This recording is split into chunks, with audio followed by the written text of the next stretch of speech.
গ্রামের মানুষ বুঝেন না, চার দোকানে বইলে ঠ্যাঙ্গের উপরে পা দিয়া চা খাইবো আর তিন মানুষে কি দিব, ইচ্ছা খাইবো। কথা ঠিক কিনা? আল্লাহ বলতেছে কোন মুসলমান যদি কোন মুসলমানের একটা দোষ ত্রুটি যদি গোপন রাখে, আল্লাহ সুবহানাহু ওয়া তাআলা হাশরের ময়দানে তার 10টা দোষ ত্রুটি গোপন রাখবে। আল্লাহ যদি গোপন রাখে একবার ছোট রাখবো নাকি? ছোট ছোট দোষ রাখবো? আল্লাহ কি বড় না ছোট? আল্লাহ বলতেছে আমি বড়, আমি আমার বান্দার দোষ বড় বড় যদি আছে এরকম 10টা দোষ গোপন রাখো, যদি সে যদি কোনো মুসলমানের একটা দোষ যদি গোপন রাখে।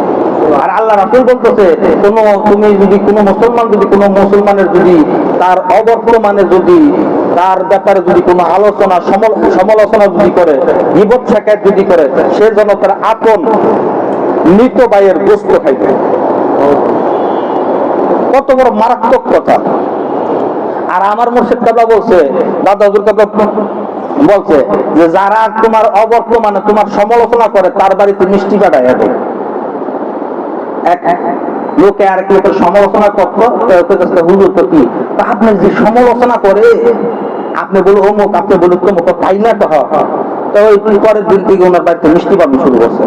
তো মিষ্টি পাইতেছে, কতদিন মিষ্টি পাইতেছে, তো কি রে আমি হ্যার ব্যাপারে এত বদনাম করি, হ্যাঁ এত মানুষের কাছে এত শুরু করি, তুমি হ্যাঁ দিয়ে আমার বাড়িতে মিষ্টি পাবে না, হ্যার ব্যাপারে আর বদনাম করো যাই না, এটা জিনিসটা খারাপ দেখা যায়।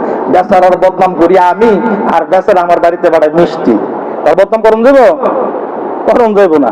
লাস্টে দিয়া আপনি কি করলো, এই লোক যখন বদনাম করা বন্ধ করে দিল, তখন ওই লোকের বাড়িতে মিষ্টি খাওয়া বন্ধ হয়ে গেল।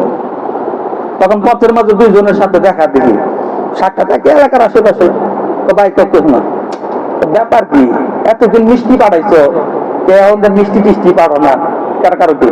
তো তুমিও দেওয়া বন্ধ করছো, আমি তো দেওয়া বন্ধ করছি।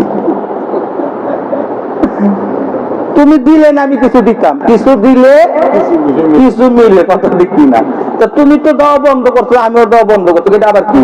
এতদিন তুমি মানুষের কাছে আমার বদনাম করছো, সমালোচনা করছো, তুমি গীবত শিকায়ত করছো, তো কি হয়েছে? আমার বদ আমল গুলা তোমার আমলে জমা হয়েছে, আর তোমার নেক আমল গুলা আমার আমলে জমা হয়েছে। তো তুমি আমার উপকার করছো না ক্ষতি করছো? উপকারিত করছো। তো উপকারের বিনিময়ে কিছু দেওয়া লাগে না? তাই তো আমি মিষ্টি পাঠাইতাম। তুমিও দেওয়া বন্ধ করছো, এখন আমিও দেওয়া বন্ধ করছি। কথা বুঝছেন না? বড় খাতে খাতে মিশাই নিয়ে আসেন। এখন ঘটনা হইল, আল্লাহ তাআলা যেন আমাদের সকলকে যেন কবুল আর মঞ্জুর করে, সকলে বলে আমিন।